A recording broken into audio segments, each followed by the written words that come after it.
Notas biográficas número 11, titulada Matrimonio y esfuerzos subsiguientes.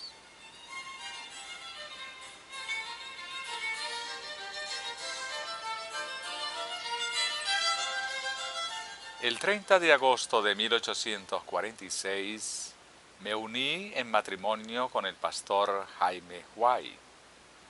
El pastor White había tenido una profunda experiencia en el movimiento adventista y Dios había bendecido su trabajo relacionado con la proclamación de la verdad.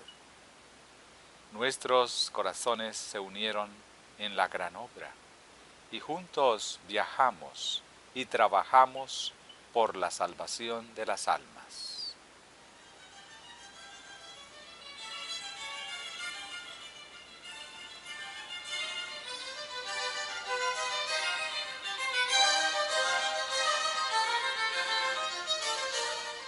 Iniciamos nuestra obra sin dinero, con pocos amigos y con mala salud.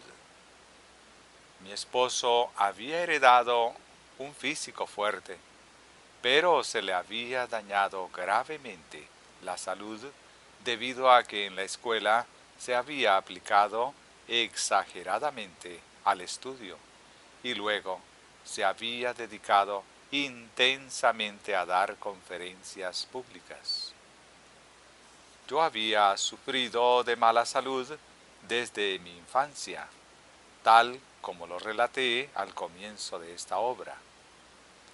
En esta condición, sin recursos financieros, con muy pocas personas que simpatizaban con nuestros conceptos, sin una revista y sin libros, comenzamos nuestra obra. En ese tiempo no teníamos iglesias y no se nos había ocurrido la idea de utilizar una carpa. La mayor parte de nuestras reuniones las llevábamos a cabo en hogares privados. Nuestras congregaciones eran reducidas. Pocas veces asistían a nuestras reuniones personas que no fueran adventistas, a menos que se sintieran atraídas por la curiosidad de escuchar a una mujer hablar en público.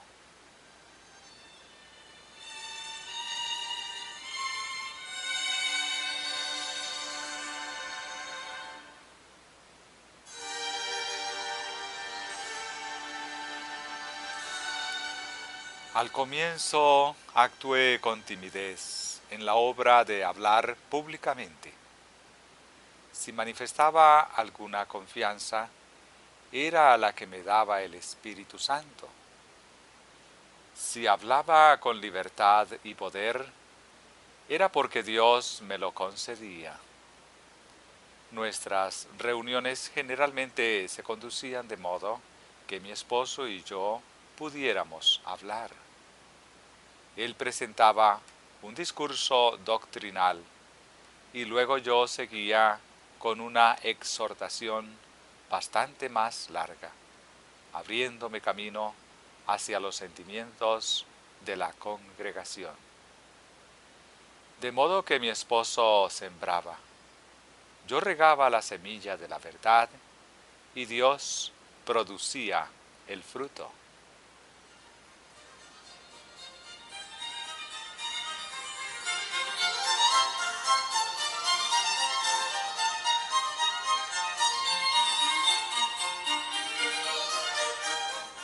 En el otoño de 1846 comenzamos a observar el sábado bíblico, a enseñarlo y a defenderlo.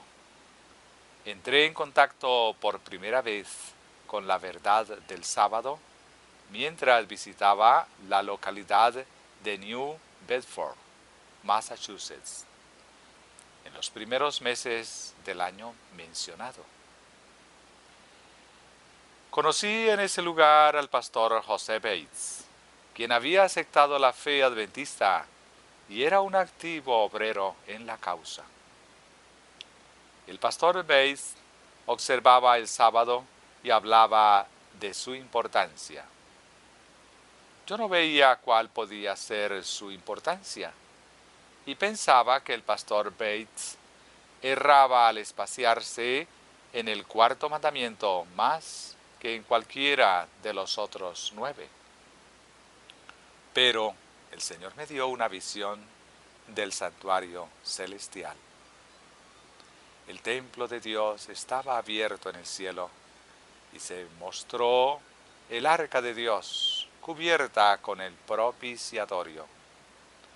Había 2 ángeles, uno en cada extremo del arca, con sus alas extendidas sobre el propiciatorio y sus rostros vueltos hacia él. Mi ángel acompañante me informó que estos representaban a toda la hueste celestial, que miraba con reverencia a la santa ley que había sido escrita por el dedo de Dios. Jesús levantó la cubierta del arca y contemplé las tablas de piedra en las que los 10 mandamientos se encontraban escritos. Quedé asombrada al ver el cuarto mandamiento en el centro mismo de los otros 10, rodeado por un suave halo de luz. El ángel me dijo: es el único de los 10 que define al Dios viviente que creó los cielos y la tierra y todas las cosas que en ellos hay. Cuando se colocaron los fundamentos de la tierra, también se colocó el fundamento del sábado como día de reposo.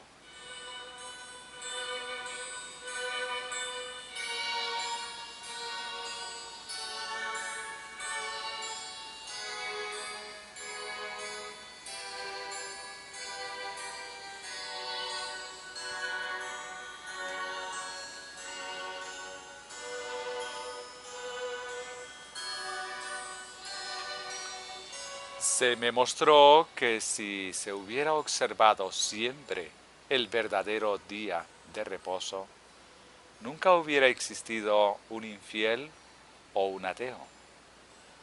La observancia del día de reposo hubiera preservado al mundo de idolatría. El cuarto mandamiento ha sido violado, de modo que todos somos llamados a reparar la brecha que se ha abierto en la ley y a restablecer el día de reposo que ha sido pisoteado. El hombre de pecado que se exaltó por encima de Dios y pensó en cambiar los tiempos y la ley, produjo el cambio del día de reposo del 7º día al primer día de la semana. Al hacerlo, abrió una brecha en la ley de Dios. Justamente antes del gran día de Dios, se envía un mensaje que insta a la gente a que reafirme su lealtad a la ley de Dios, quebrantada por el anticristo. Hay que llamar la atención a la brecha abierta en la ley mediante precepto y ejemplo. Se me mostró que el tercer ángel que proclama los mandamientos de Dios y la fe de Jesús representa al pueblo que recibe el mensaje y levanta su voz de advertencia al mundo, instándolo a observar los mandamientos de Dios en forma muy minuciosa, y que en respuesta a esta amonestación muchos aceptarían el sábado como día de reposo del Señor.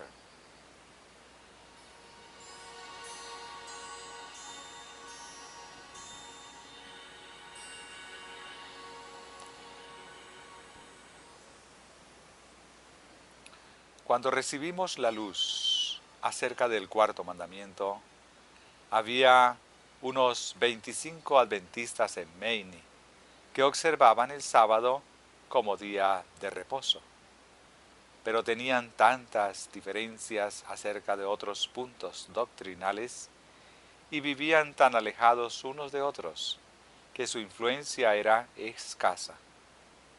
Había más o menos el mismo número y en condiciones similares en otros lugares de Nueva Inglaterra. Considerábamos nuestro deber visitar con frecuencia a estas personas en sus hogares para fortalecerlas en el Señor y en su verdad. Y como se encontraban tan alejadas, fue para nosotros necesario dedicarnos a viajar una buena parte del tiempo. Por falta de recursos económicos, utilizamos el medio de transporte más barato, vagones de segunda clase y pasaje en la cubierta inferior en los barcos de vapor. A mí me resultaba más cómodo viajar en un medio de transporte privado. Cuando viajaba en vagones de segunda clase, generalmente nos envolvía una nube de humo de tabaco, razón por la cual con frecuencia me desmayaba.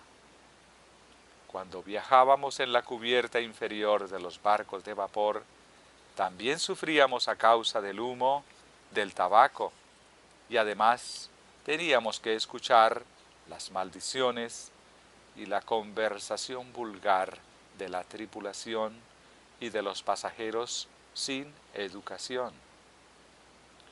En la noche nos acostábamos en el duro piso para dormir, sobre cajones o sobre sacos de grano. Utilizábamos nuestras maletas como almohadas y nos tapábamos con nuestros abrigos y chales. Cuando sentíamos mucho frío en invierno, caminábamos por la cubierta para entrar en calor. Cuando nos oprimía el fuerte calor del verano, subíamos a la cubierta superior para respirar el aire fresco de la noche. Esto me resultaba muy fatigoso, especialmente cuando viajaba con un niño en los brazos. Nosotros no habíamos elegido esta clase de vida. Dios nos llamó en nuestra pobreza y nos condujo a través del horno de la aflicción, a fin de concedernos una experiencia que fuera de gran valor para nosotros y un ejemplo para los que se unieran a nuestro trabajo en el futuro.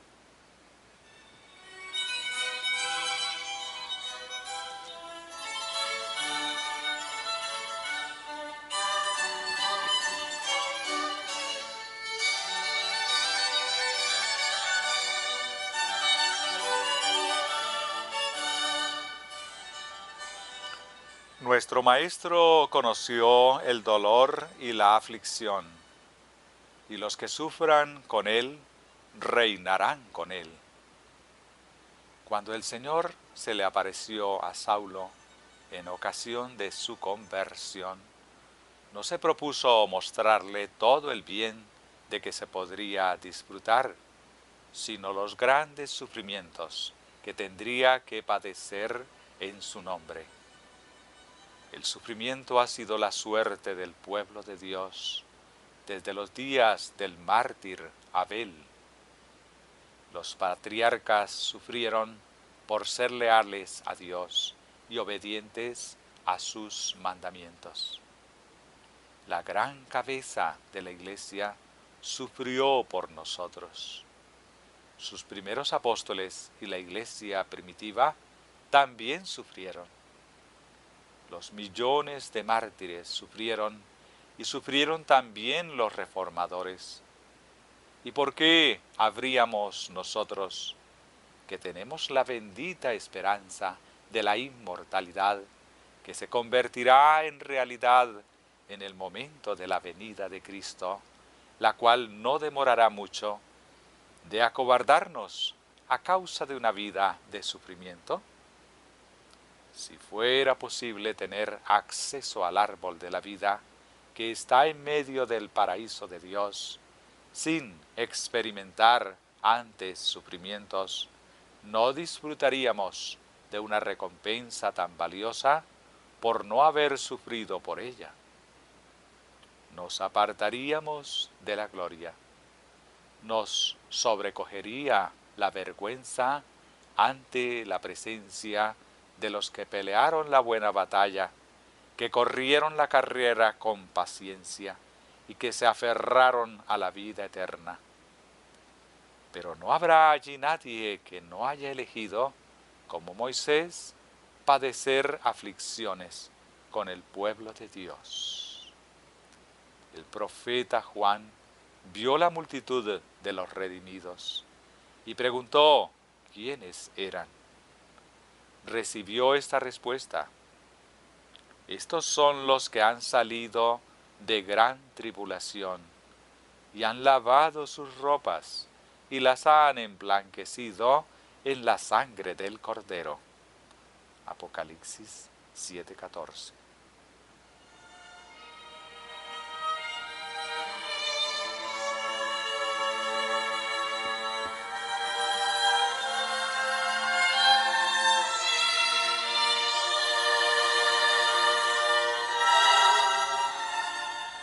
Cuando comenzamos a presentar la luz acerca de la cuestión del sábado, no teníamos una idea claramente definida acerca del mensaje del tercer ángel de Apocalipsis 14, verso 9 al 12. El énfasis mayor del testimonio que dábamos a la gente consistía en que el gran movimiento que anunciaba la segunda venida era de Dios. Que los mensajes del primer y segundo ángeles ya habían sido dados y que el mensaje del tercer ángel debía darse. Vimos que el mensaje del tercer ángel concluía con estas palabras: aquí está la paciencia de los santos, los que guardan los mandamientos de Dios y la fe de Jesús. Apocalipsis 14, versículo 12. Y vimos tan claramente entonces, como ahora lo vemos, que esas palabras proféticas sugieren una reforma acerca del día de reposo.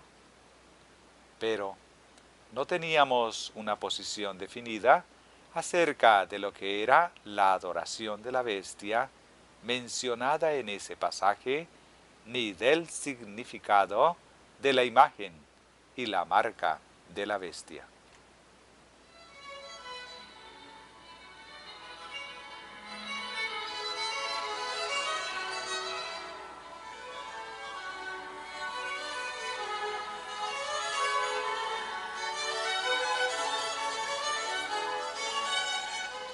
Dios utilizó su Santo Espíritu para hacer brillar la luz sobre sus siervos.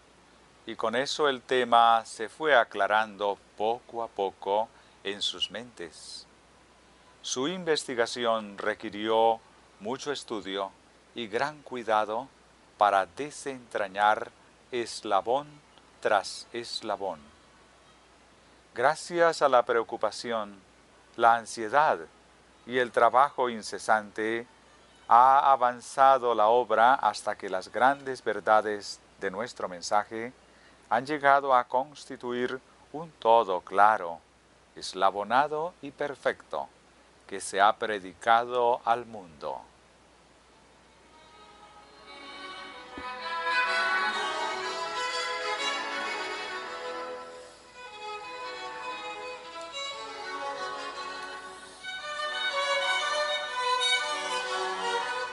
Hablé anteriormente de mi relación con el pastor Bates.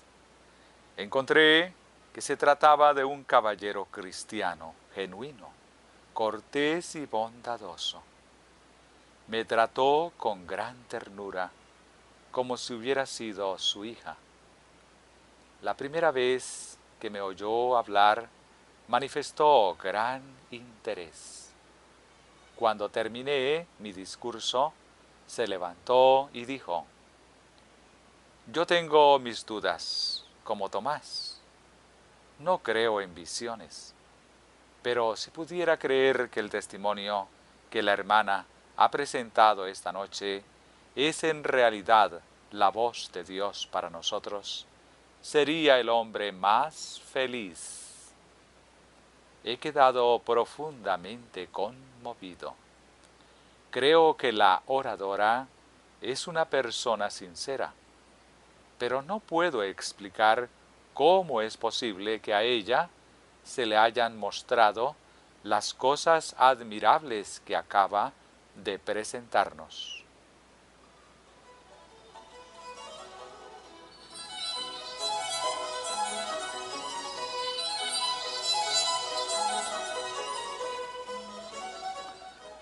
Pocos meses después de mi casamiento, asistí con mi esposo a unas reuniones llevadas a cabo en Topsham, Maine, a las que también asistió el pastor Bates. Por entonces aún no creía que mis visiones procedieran de Dios. Esa reunión fue una ocasión de mucho interés. El Espíritu de Dios descendió sobre mí y recibí una visión de la gloria de Dios, y por primera vez pude contemplar otros planetas. Cuando salí de la visión, relaté lo que había visto. Entonces el pastor Bates me preguntó si había estudiado astronomía. Contesté que no recordaba haber leído ni estudiado nada sobre astronomía. Él dijo: «Esto procede del Señor». Nunca antes lo había visto tan aliviado y feliz. Su rostro brillaba con la luz del cielo y exhortaba poderosamente a la iglesia.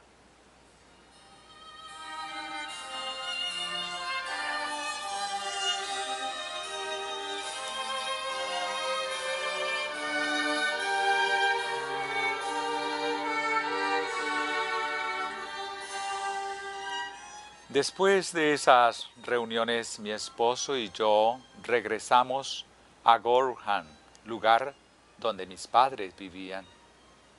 Allí enfermé de gravedad y sufrí muchísimo. Mis padres, mi esposo y mis hermanas se unieron en oración por mí, pero continué sufriendo durante 3 semanas.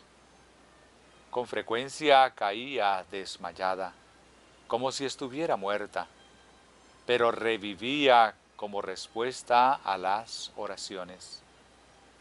Mi agonía era tan intensa que rogaba a los que se encontraban junto a mí que no siguieran orando por mi restablecimiento, porque pensaba que sus oraciones solo prolongaban mis sufrimientos.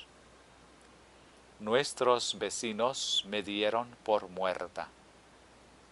Al Señor le pareció bien probar nuestra fe durante un tiempo. Un día, mientras mis amigos nuevamente se encontraban reunidos para orar en mi favor, un hermano que se encontraba presente y manifestaba una gran preocupación por mí, con el poder de Dios descansando sobre él, se levantó de sus rodillas, vino hasta donde yo me encontraba y colocando las manos sobre mi cabeza, dijo: «Hermana Elena, Jesucristo te sana». Luego cayó hacia atrás, postrado por el poder de Dios. Acepté que ese acto procedía de Dios y me abandonó el dolor. Me llené de agradecimiento y de paz. En mi corazón tenía este pensamiento: no existe ayuda para nosotros fuera de Dios. Podemos disfrutar de paz únicamente cuando descansamos en Él y esperamos su salvación.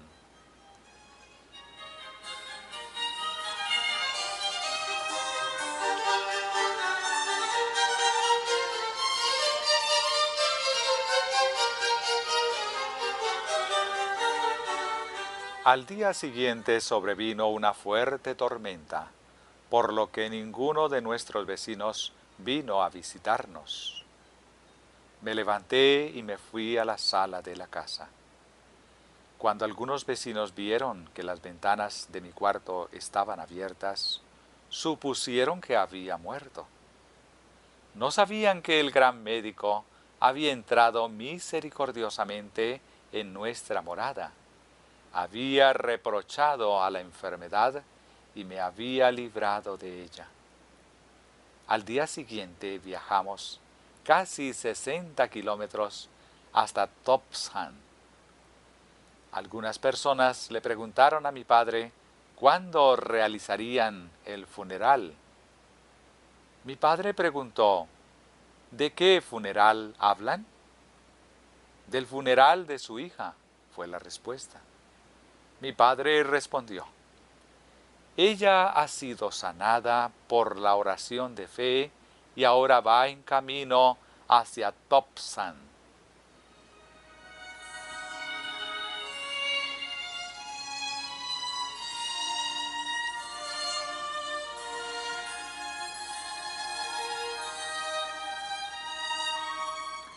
Algunas semanas después de esto, mientras viajábamos hacia Boston, tomamos el barco de vapor en Portland. Se levantó una fuerte tormenta y corríamos un tremendo riesgo. El barco se balanceaba peligrosamente y las olas se estrellaban contra las ventanas de los camarotes. Reinaba mucho temor en el sector de las damas. Muchas confesaban sus pecados y clamaban a Dios pidiendo misericordia. Algunas invocaban a la Virgen María para que las protegiera, mientras otras hacían solemnes promesas a Dios de que si llegaban a tierra a salvo, dedicarían sus vidas a su servicio. Era una escena de terror y confusión. Mientras el barco cabeceaba, una dama se volvió hacia mí y me dijo, ¿usted no siente miedo? Considero que es un hecho que nunca llegaremos a tierra. Le dije que había buscado refugio en Cristo y que si yo había terminado mi obra podía muy bien descansar en el fondo del océano como en cualquier otro lugar. Pero si mi obra todavía no había concluido, todas las aguas del océano no bastarían para ahogarme. Tenía mi confianza puesta en Dios, y Él nos llevaría a salvo hasta nuestro destino, si eso contribuía a su gloria.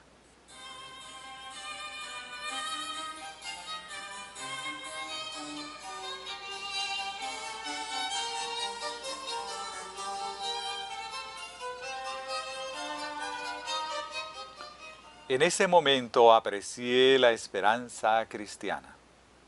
La escena que se desarrollaba ante mí trajo a mi mente vívidos pensamientos acerca del día terrible de la ira divina, cuando los pobres pecadores serán sobrecogidos por la tormenta de su ira. Entonces habrá amargas exclamaciones de reconvención y lágrimas, confesiones de los pecados cometidos y ruegos pidiendo misericordia.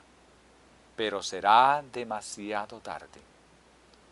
Por cuanto llamé y no quisisteis oír, extendí mi mano y no hubo quien atendiese, sino que desechasteis todo consejo mío y mi reprensión no quisisteis.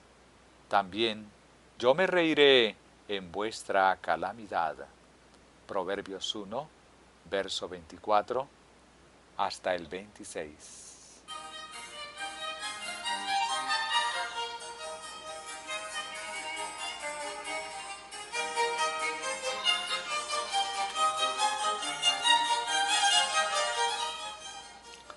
Por la misericordia divina, todos llegamos a salvo a tierra. Pero algunos de los pasajeros que habían manifestado gran temor durante la tormenta, hablaron despreocupadamente de ella y dijeron que sus temores habían sido infundados.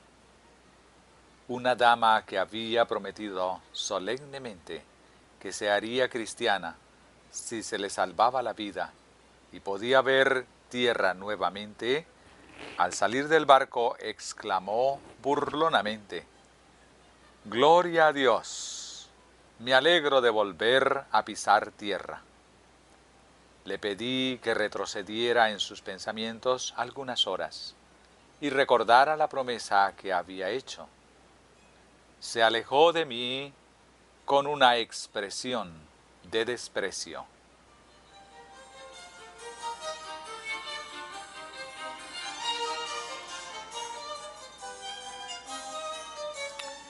Eso me hizo recordar el arrepentimiento que algunos sienten cuando están en el lecho de muerte. Algunas personas se sirven a sí mismas y a Satanás durante toda su vida, y luego caen afligidas por la enfermedad, lo cual las hunde en la incertidumbre.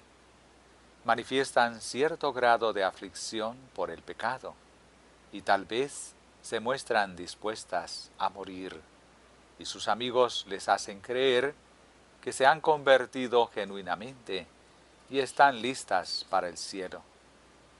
Pero si estas personas recuperan la salud, siguen siendo tan rebeldes como siempre.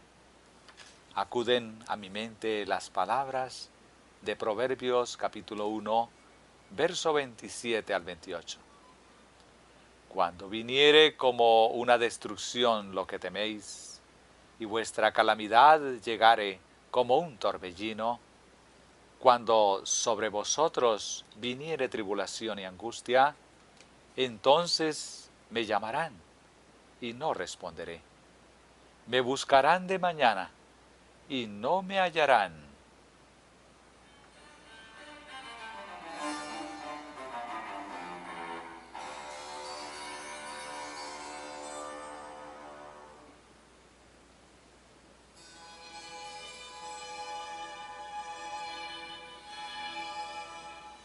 Nuestro hijo mayor, Enrique Nicolás White, nació en Gorham, Maine, el 26 de agosto de 1847. En octubre, los esposos Owland de Thompson nos ofrecieron bondadosamente una parte de su casa, lo que aceptamos con gozo, y comenzamos nuestra vida de hogar con muebles prestados. Éramos pobres y pasamos por grandes estrecheces económicas. Habíamos resuelto no depender de los demás y sostenernos por nuestra propia cuenta, además de tener algo para ayudar a otros. Pero no fuimos prosperados. Mi esposo trabajaba duramente acarreando piedras para el ferrocarril, pero no logró recibir lo que le correspondía por su trabajo. Los hermanos Owland compartían bondadosamente con nosotros todo lo que podían, pero también ellos vivían en necesidad. Creían plenamente el primer y segundo mensajes y habían compartido generosamente sus bienes para adelantar la obra, hasta quedar reducidos a lo que les proporcionaba su trabajo diario.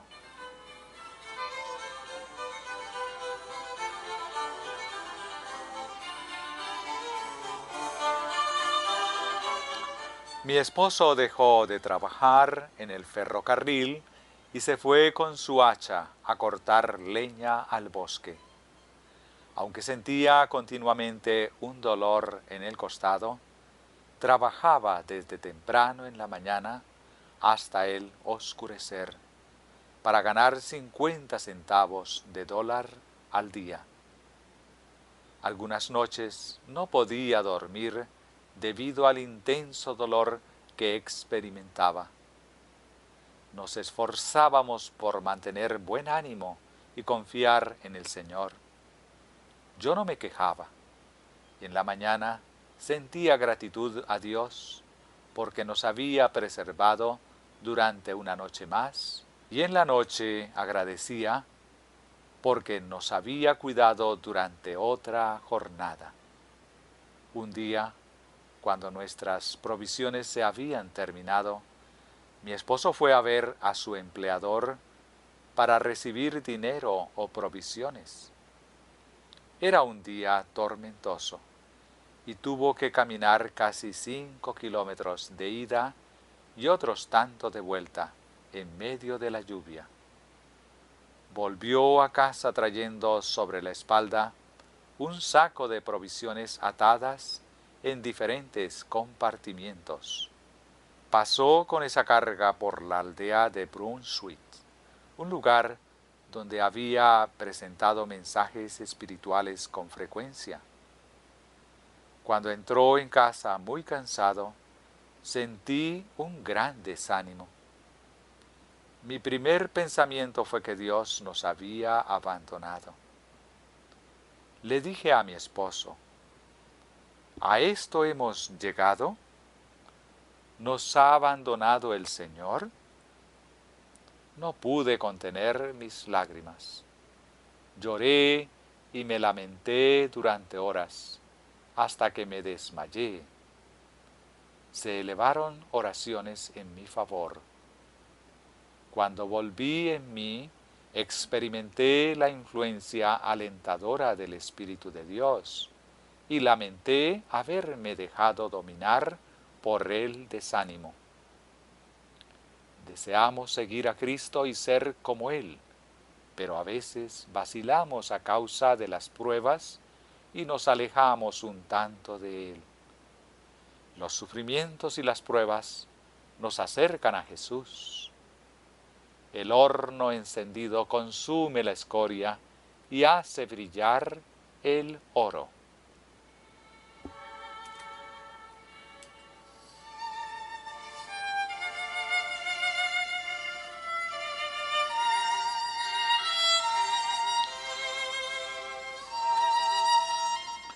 Esta vez se me mostró que el Señor nos había estado probando para nuestro propio bien y preparándonos para trabajar en favor de otros, que nos había estado sacudiendo para impedir que nos estableciéramos cómodamente. Nuestro deber consistía en trabajar por las almas. Si hubiéramos sido prosperados, el hogar nos hubiera parecido tan placentero que no nos habríamos sentido inclinados a abandonarlo. Por eso Dios había permitido que nos sobrevinieran pruebas, a fin de prepararnos para enfrentar conflictos todavía más grandes, a los que tendríamos que hacer frente en nuestros viajes. Pronto recibimos cartas de hermanos que vivían en diferentes estados, que nos invitaban a visitarlos, pero carecíamos de medios para trasladarnos a esos lugares. Nuestra respuesta fue que no había forma de hacerlo. Pensé que sería imposible para mí viajar con mi hijo. No deseábamos depender de los demás y poníamos gran cuidado en vivir de acuerdo con nuestros recursos. Estábamos resueltos a sufrir antes que a endeudarnos. Disponía de medio litro de leche para mí y para mi hijo. Una mañana, al salir mi esposo al trabajo, me dejó 9 centavos. Con ellos podría comprar leche para 3 mañanas. Pasé un largo rato tratando de decidirme si comprar leche para mí y mi bebé o comprar una prenda de ropa que él necesitaba. Finalmente abandoné la idea de comprar leche y en cambio adquirí la tela necesaria para confeccionar la prenda que cubriría los brazos desnudos de mi hijito.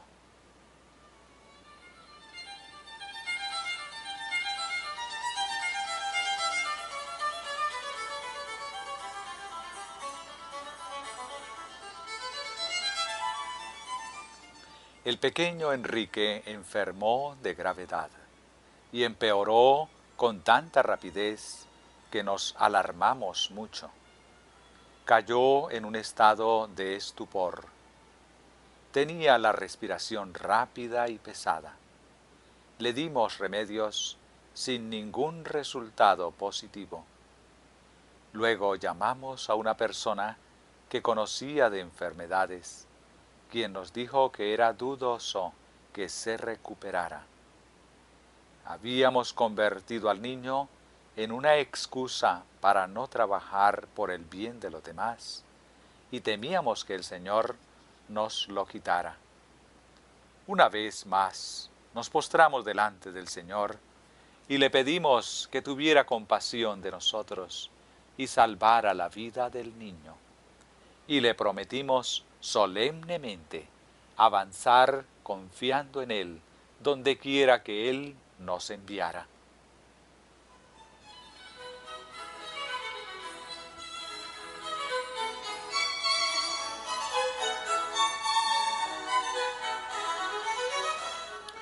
Nuestras peticiones fueron fervientes y llenas de agonía. Por fe reclamamos las promesas de Dios y creímos que Él escucharía nuestro clamor. La luz del cielo comenzó a brillar sobre nosotros, abriéndose paso entre las nubes, y nuestras oraciones fueron misericordiosamente contestadas. Desde ese momento el niño comenzó a recuperarse.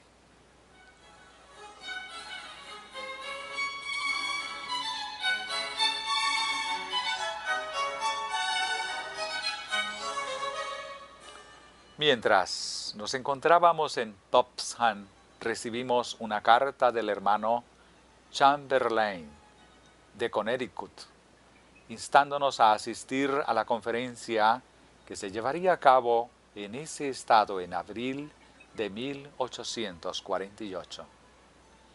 Decidimos asistir si podíamos encontrar el dinero. Mi esposo arregló las cuentas con su empleador y recibió $10 que se le debían. Con $5 compramos ropa que mucho necesitábamos. Y luego parché el abrigo de mi esposo, y aún tuve que colocar un parche sobre otro, lo que hacía difícil distinguir la tela original de las mangas. Nos quedaron $5 para ir a Dorchester, Massachusetts. Nuestro baúl contenía casi todo lo que poseíamos en esta tierra, pero disfrutábamos de paz mental y de tranquilidad en la conciencia. Y esto lo considerábamos de más valor que la comodidad terrenal. En Dorchester visitamos la casa del hermano Nichols, y al irnos, la hermana Nichols le dijo a mi esposo, corrijo acá, desde la última coma.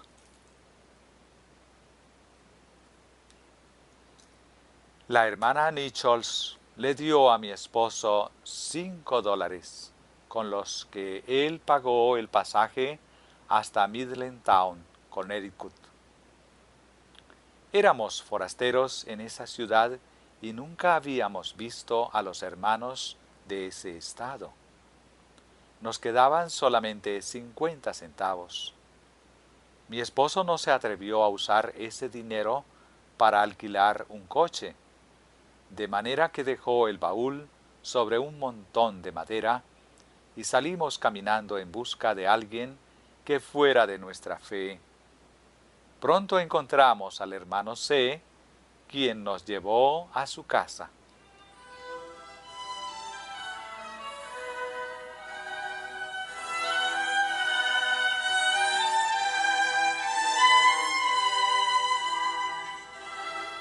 La conferencia se llevó a cabo en Rocky Hill, en un extenso aposento sin terminar de la casa del hermano Belden. Se reunieron como 50 hermanos, pero no todos ellos estaban plenamente en la verdad. Nuestra reunión fue muy interesante. El hermano Bates presentó los mandamientos en una luz clara y su importancia fue destacada por poderosos testimonios. La predicación de la palabra tuvo como efecto afirmar a los que ya estaban en la verdad y despertar a los que no se habían decidido plenamente por ella.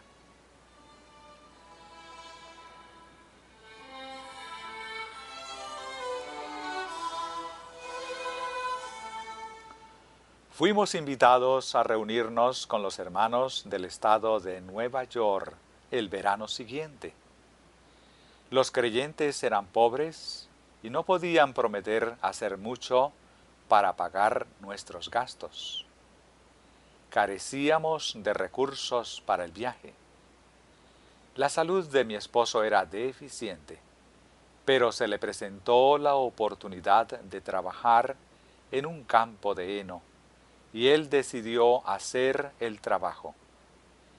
Entonces parecía que debíamos vivir por fe. Cuando nos levantábamos por la mañana, nos arrodillábamos junto a nuestra cama y le pedíamos a Dios que nos concediera fuerzas para trabajar durante el día. No quedábamos satisfechos a menos que tuviéramos la seguridad de que el Señor había escuchado nuestra oración. Después de eso mi esposo salía a segar el heno con la guadaña, no con sus propias fuerzas, sino con las fuerzas del Señor. En la noche, cuando regresaba a casa, nuevamente orábamos a Dios pidiéndole fuerzas a fin de ganar los medios necesarios para esparcir su verdad. Con frecuencia nos bendecía abundantemente. En una carta al hermano Howland de julio de 1848, mi esposo escribió: Dios me concede la fuerza necesaria para trabajar duramente durante todo el día. Alabado sea su nombre. Espero recibir unos pocos dólares para usar en su causa. He sufrido fatiga, dolor, hambre, frío y calor a causa del trabajo, mientras me esfuerzo por hacer el bien a nuestros hermanos. Y estamos listos para sufrir aún más, si Dios así lo requiere. Hoy me regocijo porque la comodidad, el placer y el bienestar de esta vida son un sacrificio sobre el altar de mi fe y esperanza. Si nuestra felicidad consiste en hacer felices a otros, entonces ciertamente nos sentimos felices. El verdadero discípulo no vivirá para gratificar su amado yo, sino para honrar a Cristo y para el bien de sus hijos. Debe sacrificar su comodidad, su placer, su bienestar, su conveniencia, su voluntad y sus propios deseos egoístas por la causa de Cristo, porque en caso contrario, nunca reinará con Él en su trono.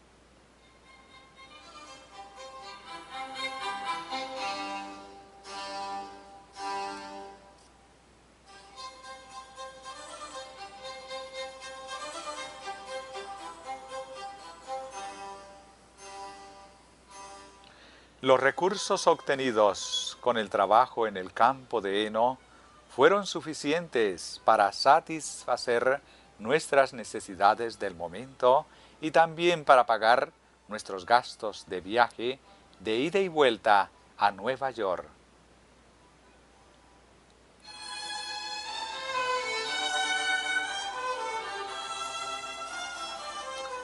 Nuestra primera conferencia en Nueva York se llevó a cabo en Volney, en el galpón de un hermano.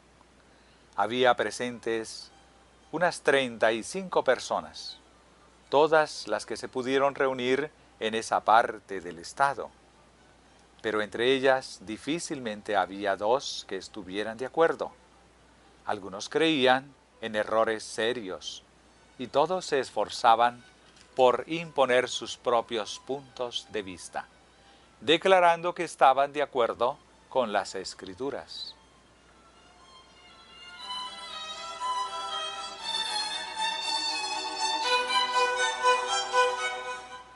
Estas extrañas diferencias de opinión me afligieron mucho porque veía que deshonraban a Dios. Esta situación me provocó una preocupación tan grande que me desmayé. Algunos temían que estuviera muriendo. Pero el Señor escuchó las oraciones de sus siervos y reviví. La luz del cielo descansó sobre mí y pronto perdí el contacto con las cosas terrenas. Mi ángel acompañante presentó delante de mí algunos de los errores de las personas que nos acompañaban y también la verdad en contraste con esos errores. Los conceptos discordantes que ellos pretendían que estaban de acuerdo con la Biblia estaban únicamente de acuerdo con la opinión que ellos tenían de la Biblia, por lo que debían abandonar esos errores y unirse en el mensaje del tercer ángel. Nuestra reunión tuvo un final triunfante. La verdad ganó la victoria. Los hermanos renunciaron a sus errores y se unieron en el mensaje del tercer ángel. Dios los bendijo abundantemente y añadió nuevos conversos.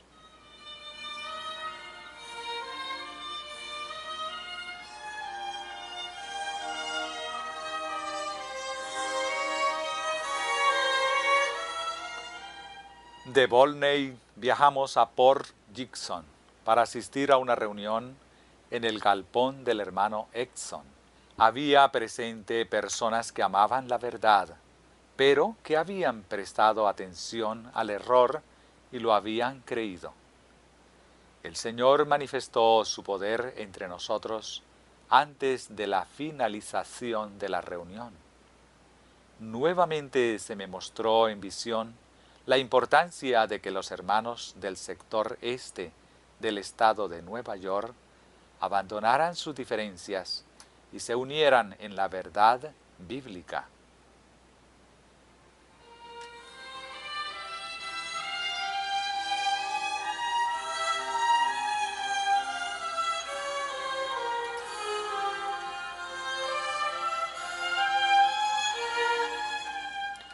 Regresamos a Middletown, donde habíamos dejado a nuestro hijo durante nuestro viaje por el oeste.